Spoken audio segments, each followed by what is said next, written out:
Notamment, j'ai appris il y a quelques mois de ça, les oméga 3. Alors je savais déjà que les oméga 3 étaient quelque chose d'essentiel pour notamment le système cérébral, mais est-ce que tu pourrais nous en dire plus? Pourquoi ça serait l'oméga 3 qui pourrait être un des aliments ou des compléments alimentaires qui pourraient renforcer notre immunité? Tu pourrais nous en parler un peu plus? Oui, volontiers. Ce qu'il faut comprendre, c'est que ce qu'on appelle l'immunité, en fait, ça repose sur des cellules qui sont blanches, qu'on appelle les globules blancs. Et certains s'attaquent corps à corps avec les microbes, que ce soit les virus, les bactéries, les champignons, les bactéries. Et puis d'autres vont sécréter ce qu'on appelle les anticorps, qui vont être des sortes de missiles spécifiques pour ces microbes. Donc l'immunité, c'est ça, c'est les globules blancs et les anticorps. Et puis évidemment les organes qui vont sécréter des globules blancs.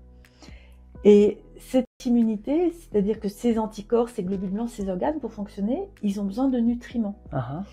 Et ils ont besoin de beaucoup de nutriments, mais 3 en particulier. Il y a vraiment un trépied de l'immunité. Il faut que tu montes 3. Qui sont 3. Qui sont, on va dire, la vitamine D, le zinc et les oméga 3.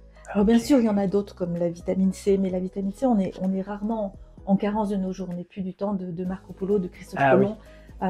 Et les supermarchés sont ouverts tout au long de l'année. On trouve des fruits, des légumes frais tout au long de l'année. Donc la vitamine C, elle est beaucoup moins d'actualité que, par exemple, les oméga 3.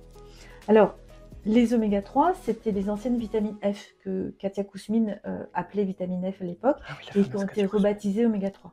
Pourquoi oméga 3 ?